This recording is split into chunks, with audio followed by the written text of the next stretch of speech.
So we're talking about these Valentine Day cards, right?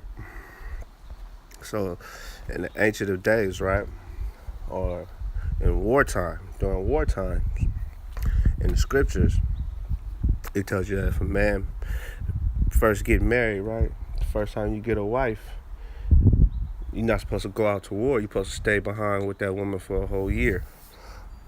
And so men that went out to war, at times they would write, "What's up with it, bro?" They would write these letters of divorce, bill of divorcement, sign the bill of divorcement. So when we look at King David, right, in this situation with Bathsheba and the bill of divorcement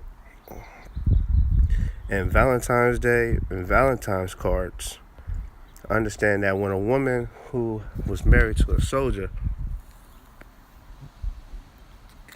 and her husband was placed on the front lines in the history of writing letters, love letters, Valentine's Day cards to your loved one, right? When someone dies at war, what they call them, a fallen one, right? You know what I'm saying? Your loved ones that fell, you know what I'm saying, out there at battle, what have you.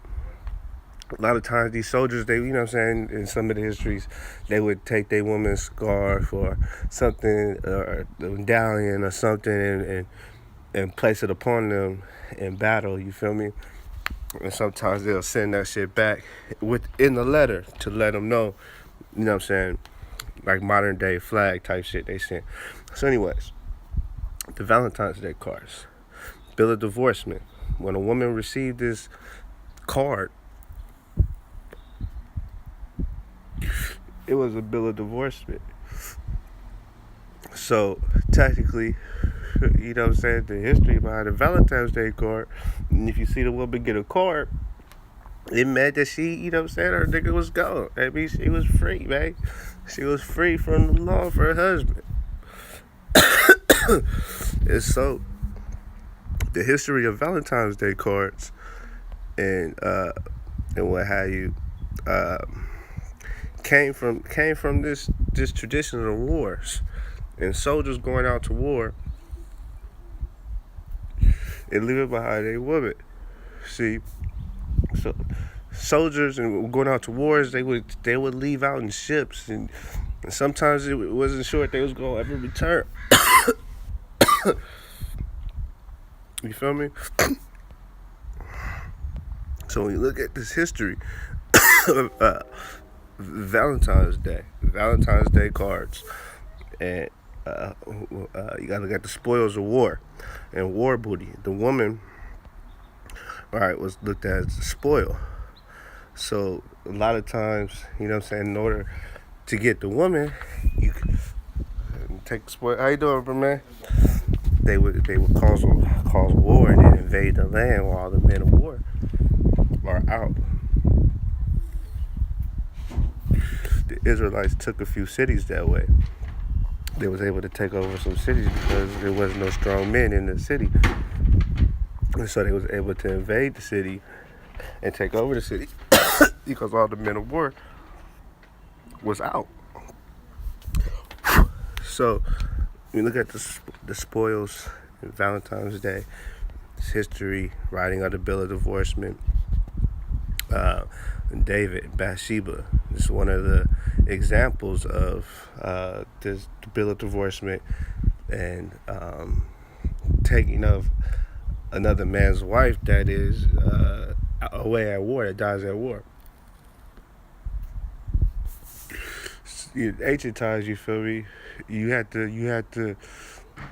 If you had a wife and you wasn't willing to die for her, you look at Abraham, right, and Pharaoh, right, and why he told, "What's up with you, bro?" Or sis, if you, my bad, I apologize. When you look at Abraham and Pharaoh, right, Abraham told Pharaoh that Sarah was his sister because he didn't want to die. You know what I'm saying? To the hand of Pharaoh for his woman. So, you know what I'm saying? He used what some may say is wisdom, and some may not look at it as wisdom. Maybe some may look at it as being coward, and, you know, depends, you know. But eventually, Pharaoh tried to run up on her and got plagued. And you know what I'm saying? He made him leave. So when we look at this bill of divorcement and taking a woman in Valentine's Day and the Valentine's Day card, it was essential for warriors, you know what I'm saying, to when they would leave out for war, if they were not going to make it, they would write these letters or send um, a bill of divorcement to their wife. And so anyone that would observe that would know that she's now available. So when we look at the history of David and Bathsheba, and um, many scholars, many people debate whether or not this was a sin. The Most High definitely said it was a sin. It told David that he would have gave him wives. You know what I'm saying? So you can post it on there. Post a chapter and verse on there if you can. And also about Abraham, he kept all the commandments. You feel me? You know what I'm saying? The statutes and the laws and what have you. So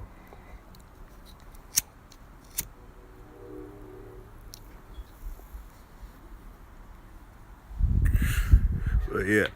So when we look at this history of the Valentine's Day card, the bill of divorcement, and the giving of the warriors, the soldiers, you know what I'm saying, in battle, divorcing their wives back at home, you know what I'm saying, either because they're on this suicide mission or they're not coming back, you feel me?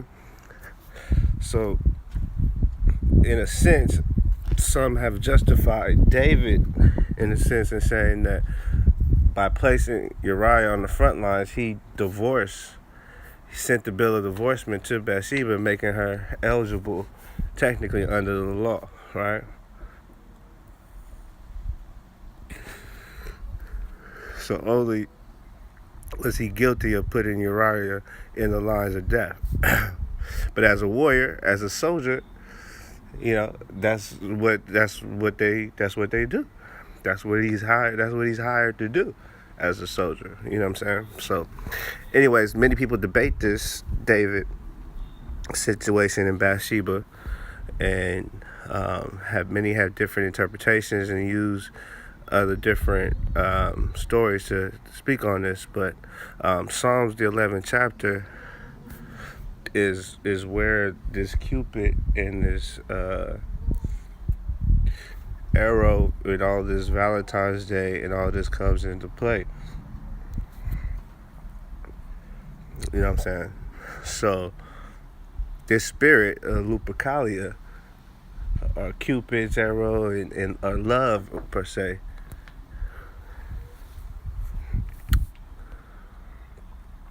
you feel me? We look at Psalms the 11th chapter, and you know what I'm saying, I really don't look at the midrash and all into that, but I read it, and I read Jasher, and I read some of the other books just to get historical context, and just to get perception, different perceptions outside of my own, to look at things from various, points of view.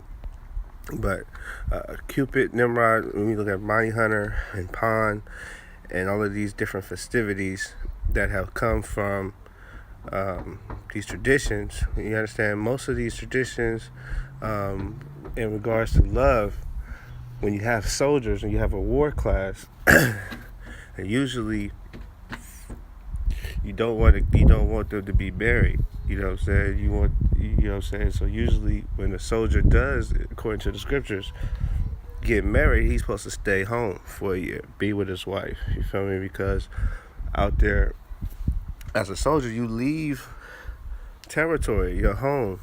You feel me? And end up sleeping with harlots, all kind of shit when you be out there. Taking over countries, taking over lands, and you taking spoils. So warriors, they prefer, spoils of women, virgins, if you will.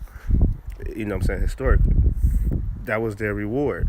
You feel me? Was to give the plunder and the material splendor of another nation or another territory. You would give that, You know what I'm saying? You wouldn't get you keep the gold and all that shit to yourself, and then you give all the soldiers, all the women, all the alcohol, and you know what I'm saying? And you know what I'm saying? You hit the next territory.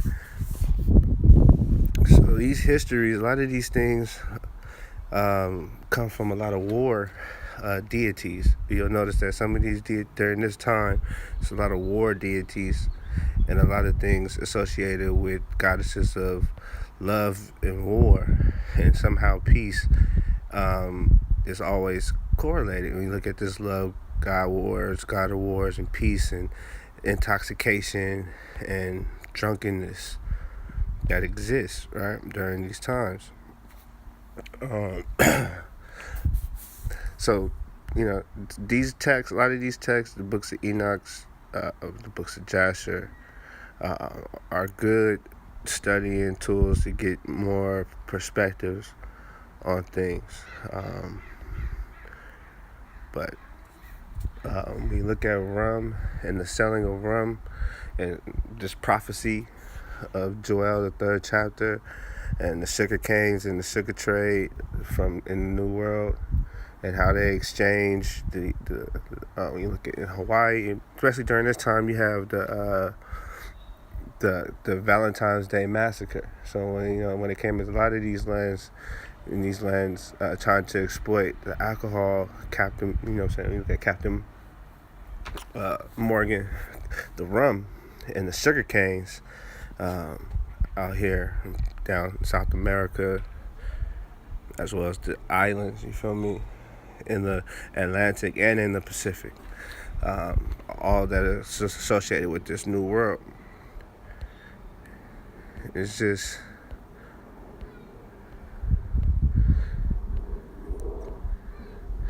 connections and different things. It's ironic how we whores, and the name of these people are Horites, cave dwellers, or cavity, and it's just crazy the language, how much deciphering you can get out of the language, from going from English into to Hebrew. You know, you can kind of get a connection and get an understanding if you really take the time to really just understand each character and its function. You feel me? You can really, who would ever think that harems, and horites would have a connection throughout the different, you know what I mean, the different language. Even though in English, a harem, you know, it may not be pronounced the same as how one would say the horites or a harem, but it would be relating to the same function, same action of horrors, spiritual whoredoms and physical whoredoms. You know what I'm saying? The bestiality and all type of crazy shit. When you look at the cultures of these people that have been restricted to exist in this 23 degrees north of this tropic. You know, so during this time in the southern, it's summer. You know what I'm saying? It's summer down there, and in the winter time now, in the center of the earth, you know what I'm saying? Most of it's frozen. So the habits, you know what I'm saying? Lack of knowledge of fire, not knowing how to prepare food, cook food. You know what I'm saying? This is why integration is a bad thing, because we have integrated with people who don't know how to exist within nature, and their makeup and how they've been formed is to go against it, is to destroy, is to eat genetically modified things. You know what I'm saying? So the habits of these other nations, you know what I'm saying? It's not that we are divinely driven to function a certain way. You feel me? To eat a certain way. And that's all because of we exist within these tropics of the sun, the soul. So you look at the soul people, you know what I'm saying? And having soul, Indios, we have this divine connection throughout the whole earth in regards to these regions within these tropic and subtropics. It's universal that we find all of our sciences, and these things now have been tried to be alienized because they have always been foreign to the Eastern world because of not having access to the Americas has made the Eastern world alienize and make foreign to a lot of things that relate here to the Americas. So,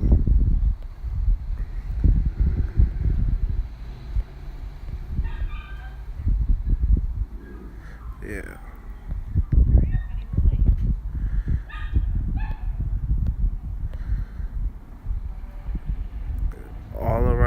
all around these different tropics, the sun, right, is positioning itself in different paths.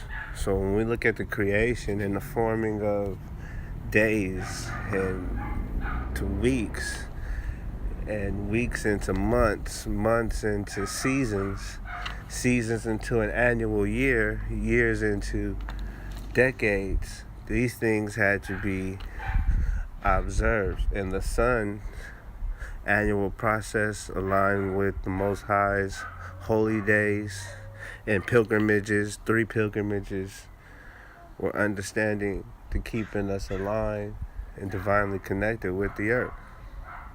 Once we got detached from that and started to use the minerals and different things for our profit, not understanding that nothing is a profit, everything that is of need is here, is given, you know. So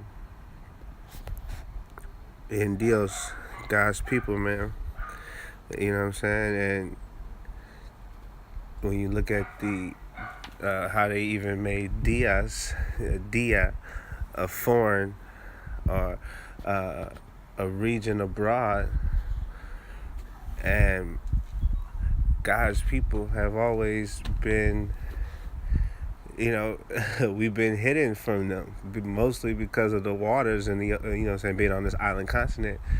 So even now, when you see modern day Negroes, per se, travel overseas and go into these lands, they still worship unto this day, you know, as gods, as trendsetters. You know what I'm saying? That can't change. White superiority has never been able to change that. You know what I'm saying? All they have tried to do is profit or exploit off of that ability. You feel me?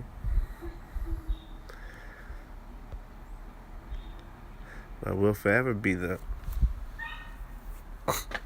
we connected on a level.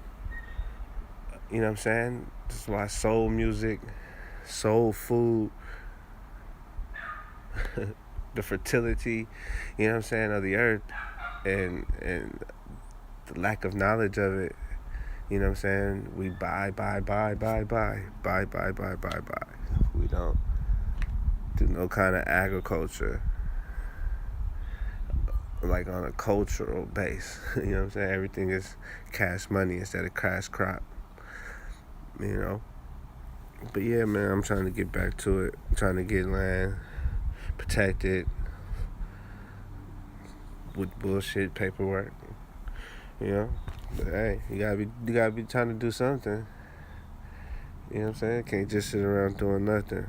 But hopefully, you know, this explains Valentine's Day cards today, and the significance of Valentine's is that this is a lot of times of war, of ancient wars, before the order of light, before the springing forth of light, the chaos forming into its perfection, into light springing forth.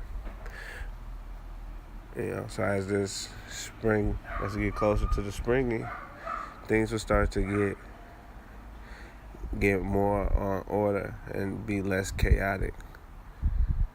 And then you'll start to see the fruit of what people have planted. You know,